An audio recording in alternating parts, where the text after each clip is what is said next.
What happens if you don't consciously continue to grow? What happens if you don't quit, if you don't give up, if you don't die and you push yourself? You're gonna grow and you go on the journey of growth. And then what it is, it's a call. It's always a call. And if the quicker you take the call, the quicker the pain goes away. Because the suffering is the pain.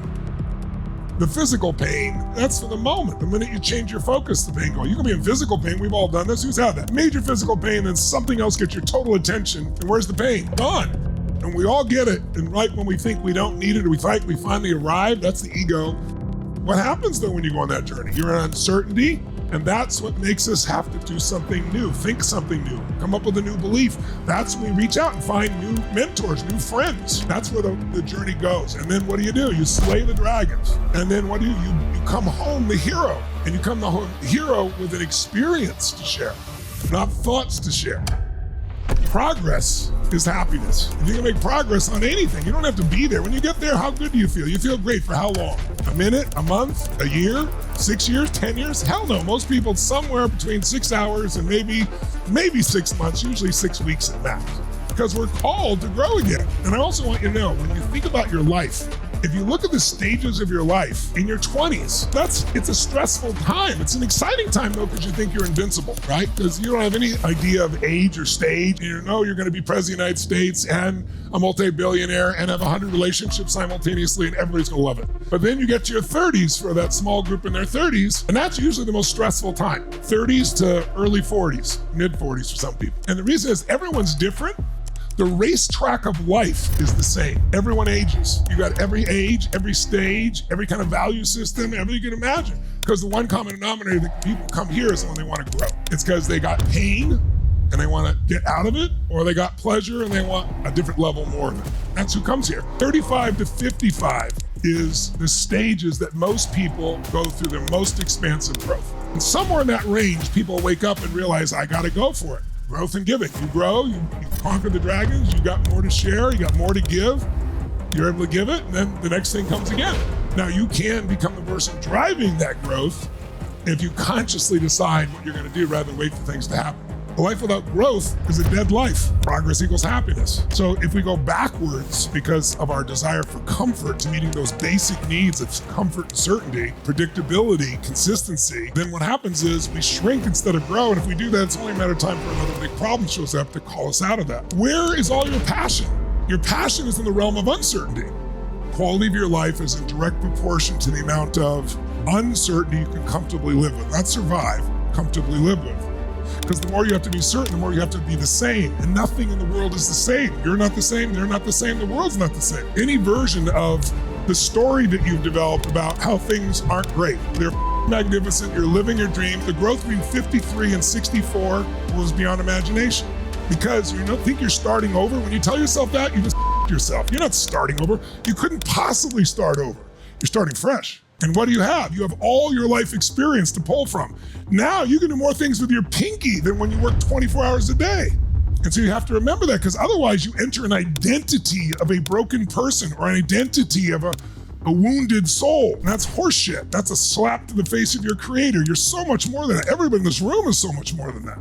And you clearly are. Or so many people go through cycles. You go at something, you know what you really want to achieve, you know what you really want to go for, you push like crazy, and you achieve it, you experience it, you break through. And then there's a point, usually because you've succeeded, maybe not, where you question, oh, is this the right thing? Am I really made for this? Is this what I want to do for the rest of my life? Then one of two things happens. You either realize how great you have it and you recommit to it and go for another cycle, 5, 6, 7 years. Those things start to change as time goes by, because people start to have at some stage they start to realize life is not forever, at least in this plane of existence.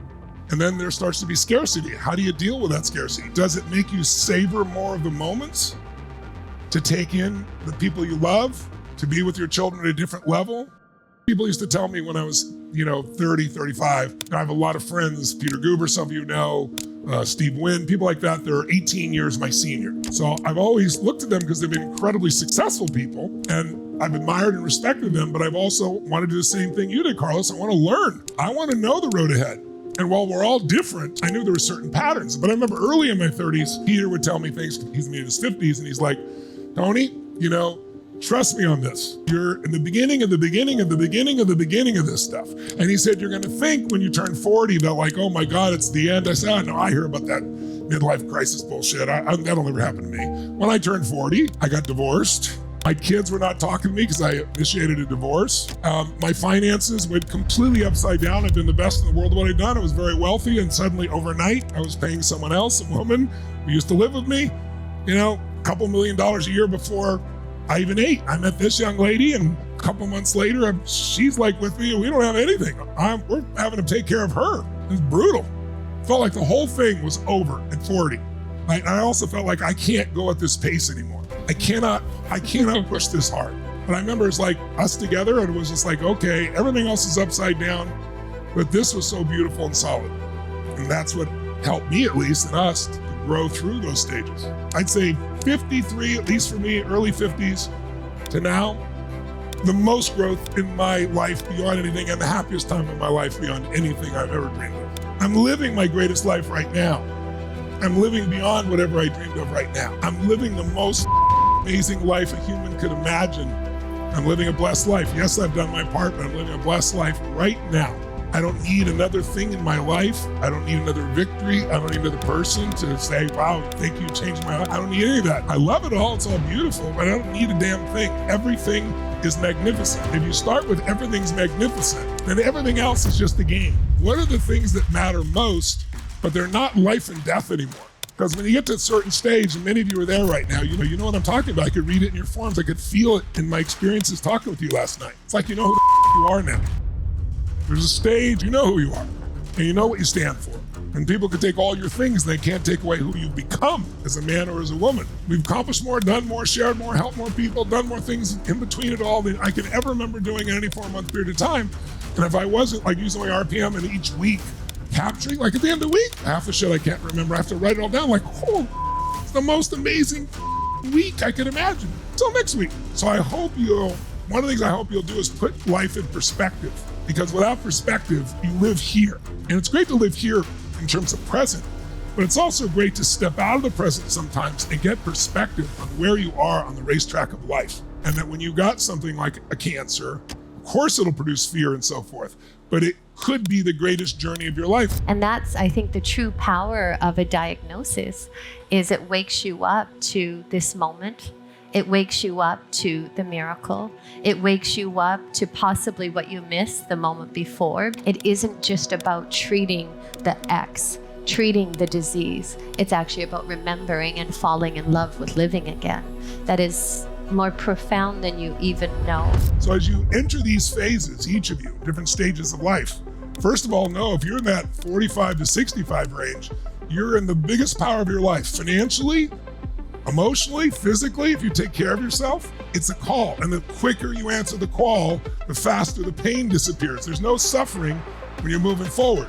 You don't experience life. You only experience the life you focus on. Whatever you focus on, that's what you experience. And it's how we focus. Just realize your state changes the minute you change your focus. I ask you what's magnificent in your life, you answer it sincerely, you write it down, and the other thing you just did is you stacked. If you thought of one thing was magnificent, it might come in and go out. But if you do another and another and another and another, and then all of a sudden your biochemistry changes. That's why you teach the emotional flood. That's basically what you're doing. You make your whole life so stressed, you make it harder to solve. It's all solvable. Everything in the planet that we have a problem with, humans created so humans can solve. And everything that's a problem in your life, you've created by decisions you've made. Oh yeah, but this person took advantage of me. Yeah, but you invited him in your life. Brought him there for a lesson. Get the lesson and move on. Let go of the emotion. But you have to create a compelling future. You can't be living in the past. You learn from the past and move the on and create that future. Everything changes when you're willing to constantly initiate in spite of fear. Decision made from fear. You've heard me say it a million times. It's almost always the wrong decision. Not always. Sometimes fear serves us. Of course, everything has a benefit, but living in fear doesn't. And living in pain and living in shame absolutely doesn't. And now if I looked at your life and said, is there something to be shameful here? I'd say, he's healing his family. He's brought together a better life. Wow, I think this guy's probably going to be a better father having gone through all this. So wake the up. You're doing this because you're playing a game of either or. What have you learned in decision making that I teach from the very beginning? Know your outcomes and then have lots of options Because one choice is no choice. Two choices is dilemma. There's always at least three choices. You may not like them all, but there's always at least three. When you get to three, you'll find 4 or 5. And if you're clear about your outcomes, you can make decisions. But all this goes to shit if you don't understand that all decision making is value clarification. And you can't clarify your values in a state of fear. So stack the good, remember who the you are, and reintegrate. And then hit it directly, go after it. Chase the dragon. Don't hide from the dragon. Chase it, slay it, and take in the energy of who you really are. And each time you do it, you'll remember who you are a bit more.